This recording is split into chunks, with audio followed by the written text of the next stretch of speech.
नमस्कार, आप देख रहे हैं 247 सुप्रभात। तो इस समय की बड़ी खबर जो है वो आ गई है, जिसका सभी को इंतजार था। पूर्व विधायकों की अगर बात करें तो आज उन्होंने बीजेपी का कमल थाम लिया। 9 में से 6 लोगों को आज भारतीय जनता पार्टी के दिल्ली कार्यालय में केंद्रीय मंत्री अनुराग सिंह ठाकुर की अगुवाई में Bharatiya Janata party BJP join करवा दी। कल का किस्सा आप सभी को मालूम है कि 3 निर्दलीय विधायकों ने भी जो है विधानसभा से अपना इस्तीफा दे दिया था। अब भारतीय जनता पार्टी ने आज 6 जो कांग्रेस के बागी विधायक कहलाए जा रहे थे उन पर भारतीय जनता पार्टी का ठप्पा लगा दिया है। काफी हद तक पिक्चर साफ होती हुई दिखाई दे रही है। पहले अटकलें लगाई जा रही थी कि क्या इन बागियों को शामिल भारतीय जनता पार्टी अपने कुनबे में करेगी, लेकिन ज्यादा हद तक यही कयास थे कि हां बिल्कुल भारतीय जनता पार्टी का कमल ये लोग थामेंगे। और वही तस्वीरें आज दिल्ली से सामने निकलकर आई हैं, जिसमें केंद्रीय मंत्री अनुराग सिंह ठाकुर, नेता प्रतिपक्ष हिमाचल प्रदेश जयराम ठाकुर, प्रदेश अध्यक्ष डॉक्टर राजीव बिंदल, इन तीनों ने भारतीय जनता पार्टी में उन 6 विधायकों को ज्वाइन करवाया जिनके ऊपर कांग्रेस ने बागी कहकर एक ठप्पा लगाया था। और उस ठप्पे को आज भारतीय जनता पार्टी का कमल का फूल थमाकर मिटाने का प्रयास किया गया है। सबसे पहले बात करते हैं जिला ऊना की। जिला ऊना से पूर्व विधायक कहूंगा गगरेट से युवा एवं तेज तर्रार विधायक चैतन्य शर्मा, उसके बाद ऊना जिला के ही कुटलैहड़ विधानसभा क्षेत्र से देवेंद्र भुट्टो। अब साथ लगती कंस्टिट्यूंसी में चलते हैं। हमीरपुर से इंद्रदत्त लखनपाल, सुजानपुर से राजेंद्र राणा, हमीरपुर मुख्यालय से आशीष शर्मा, और उसके साथ साथ अगर कांगड़ा की बात करें तो कांगड़ा के धर्मशाला से सुधीर शर्मा। ये 6 लोग आज भारतीय जनता पार्टी में कुछ ही देर पहले शामिल हुए। अब क्या होगा? काफी तरह के कयास निकल के आ रहे हैं। अब क्या होगा? क्योंकि इन लोगों ने कहीं ना कहीं अपना जीवन, अब क्या होगा, सभी के मन की जो धड़कनें हैं वो तेज हो चुकी हैं। क्योंकि कहीं ना कहीं जहां पर भारतीय जनता पार्टी के कार्यकर्ता काम कर रहे थे, अब ये भी लोग उस स्थान पर शामिल हो गए। इसी आने वाले 2 महीनों में जो है वो चुनाव है। लास्ट चरण में जो चुनाव होंगे लोकसभा के, उसी में उपचुनाव तय किया गया है चुनाव आयोग द्वारा। अब अगर गगरेट की बात करें तो गगरेट से चैतन्य शर्मा, जो कि पहले कांग्रेस के विधायक थे, उन्होंने भारतीय जनता पार्टी के राजेश ठाकुर को हराया था। अब राजेश ठाकुर कहां जाएंगे? ये तमाम सवाल ये मैं नहीं कर रहा हूं, यही जो है वो पूरे जिला में, पूरे प्रदेश में इसी के ऊपर चर्चा है कि जहां जहां बाकी विधायक शामिल हुए उनका अब क्या हो। क्योंकि जब संगठन की बात आती है तब कहीं ना कहीं कईयों को त्याग देना पड़ता है, कईयों को पार्टी के निर्णय के साथ चलना पड़ता है। क्या अब यहां भी ऐसा होगा? अगर कुटलैहड़ की बात करें तो वहां पर पूर्व मंत्री के वीरेंद्र कंवर हैं, उनका क्या होगा? राजेंद्र मलांगड़ हैं, उनका क्या होगा? मैं कुटलैहड़ की बात कर रहा हूं, ये तो मैं बीजेपी पक्ष वालों की बात कर रहा हूं। गगरेट में जहां राजेश ठाकुर है वहीं विश्वजीत सिंह पटियाल है, सुशील कालिया है, मंजू जरयाल है, तमाम लोग ये भी कतार में। इसी प्रकार हमीरपुर चल पड़े या धर्मशाला चल पड़े तो वहां भी ऑटोमेटिक यही सारी गतिविधियां जो है वो देखने को मिल रही हैं और लोग कयास लगा रहे हैं कि क्या होगा। आप क्या समझते हैं? अपनी राय जरूर इस वीडियो के नीचे कमेंट बॉक्स में दें। अब आ जाते हैं कांग्रेस की तरफ। अब उपचुनाव होगा तो निश्चित तौर पर टिकट किनको मिलेगा, बीजेपी किनको टिकट देगी? क्या इन 6 के 6 बागी विधायकों को जिन्होंने अब बीजेपी ज्वाइन कर लिया, क्या बीजेपी 6 के 6 विधायकों को टिकट देगी या फिर यहां भी बीजेपी उलटफेर करेगी, ये तो आने वाले दिनों में पता लगेगा। पर लेकिन क्यास बहुत सारे लगाए जा रहे हैं। लोगों का मानना है कि जिन्होंने अपना कैरियर दांव पे लगाया, 100% है कि बीजेपी इनको ही चुनाव मैदान में उतारेगी।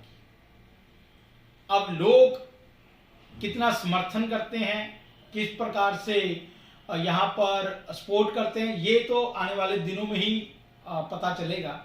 पर लेकिन एक बात तो यहां पर क्लियर हो जाती है कि उपचुनाव होना तय है। जिस प्रकार 9 विधायकों ने अपना इस्तीफा दिया है, भारतीय जनता पार्टी का यह कहना है कि 4 से 5 विधायक और उनके संपर्क में, तो अगर वो भी इस्तीफा दे देते हैं तो कहीं ना कहीं यहां पर सीटों की, उपचुनावों की सीटों की गिनती बढ़ जाएगी। और अगर ऐसा नहीं होता है तब क्या होगा, ये भी सोचने का विषय। वही कांग्रेस को अपना किला मजबूत करने की आवश्यकता है।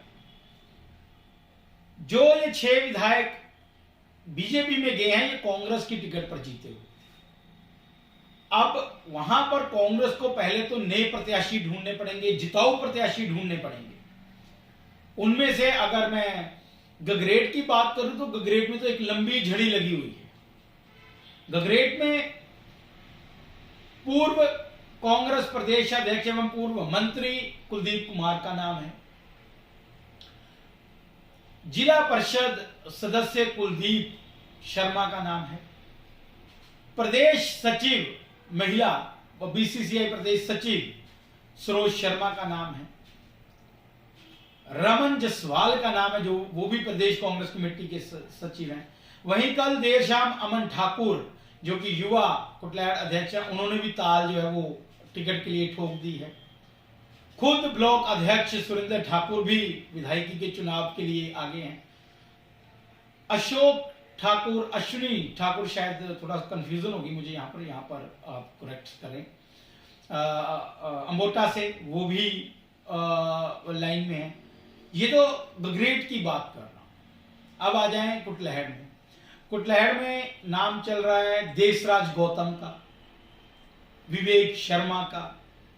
उसके अलावा कुटलैहड़ के और कांग्रेसी कार्यकर्ता हैं जो लगातार अपना प्रचार कर रहे हैं। देशराज मोदगिल का नाम भी उसमें है।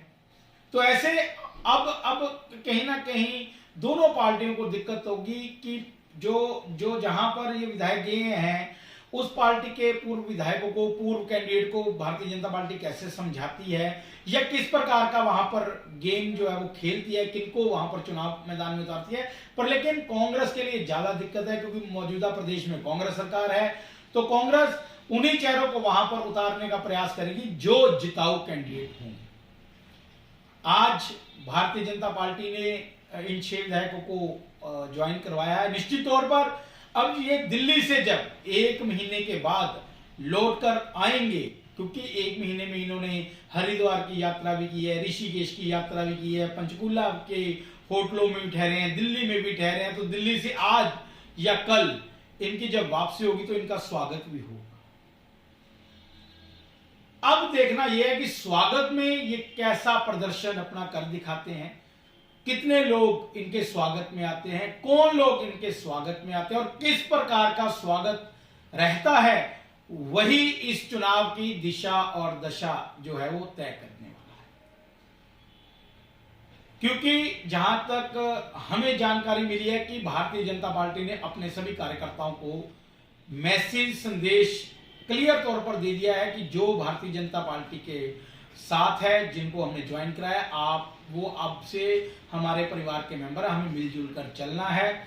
और अब देखना यह है कि जब ये इनका स्वागत होता है, वेलकम होता है, ऊना आने पर वेलकम कहां होगा, मुझे लगता है महकपुर द्वार से। महकपुर द्वार से अगर वेलकम होता तो लगभग आप मानिए कि महकपुर से ऊना चौक, ऊना से एक गाड़ी चली जाएगी, 3 से 4 गाड़ियां चली जाएंगी कुटलैहड़ क्षेत्र की ओर, जिसमें पहले देवेंद्र भुट्टो, फिर इंद्रदत्त लखनपाल, फिर सुजानपुर से राजेंद्र राणा, फिर आगे आशीष शर्मा, फिर उसके बाद गाड़ी जो दूसरी गाड़ी है ऊना से गगरेट जाएगी, गगरेट से मुबारकपुर से गाड़ी जो है वो धर्मशाला के लिए जाएगी सुधीर शर्मा। वहीं से गाड़ी तीसरी अनुमान लगाया जाता है कि हो सकता है कि धर्मशाला जो लाहौल स्पीति के विधायक वो जाएं। वैसे ज्यादातर कह रहे हैं कि कीर्तपुर से वो रास्ता बदलेंगे, कीर्तपुर से नालागढ़, भरतगढ़ से नालागढ़ की ओर KL ठाकुर, और उसके साथ साथ ये जो विधायक है लाहौल स्पीति के वो भी उसी रास्ते पर जाएंगे। लेकिन देरा के जो विधायक है वो भी बाया मुबारकपुर होकर देरा पहुंचेंगे। तो ऐसा एक रूट बनाया गया, पर स्वागत इन सबका महतपुर पर हो सकता है, ऐसे कयास जो है वो लगाए जा रहे हैं। अब स्वागत किस प्रकार से होता है ये तो देखने लायक होगा, पर लेकिन अभी की बड़ी खबर यही है कि आज इन 6 लोगों ने जो है वो ज्वाइन कर लिया है। 6 लोगों की तस्वीरें जो है वो सामने आ चुकी हैं। अब 3 लोग और भारतीय जनता पार्टी की प्राथमिक सदस्यता भी इन लोगों ने ग्रहण कर ली है, और केंद्रीय मंत्री अनुराग सिंह ठाकुर ने इनको जो है वो भारतीय जनता पार्टी का कमल थमाया है। ये अभी तक की ब्रेकिंग है। आपका क्या कहना है आप जरूर अपने कमेंट हमें दें, पॉजिटिव हो नेगेटिव हो, आप अपनी राय रखें, क्योंकि ये लोकतंत्र है, इसमें सबको अपनी बात कहने का हक है। आप रखें और कोशिश करेंगे आपकी बातों के जवाब भी हम इन विधायकों से लें। तो तब तक खबरों का सिलसिला जारी रहेगा। देखिए, आप देख रहे थे ये विशेष रिपोर्ट, और आज जो ज्वाइन किया है उस पर विशेष रिपोर्ट हमने दिखाई है। तो इसी प्रकार खबरों का सिलसिला जारी रहेगा। देखते रहें 247 सुपरफास्ट। तब तक हमारी टीम को दे इजाजत। नमस्कार।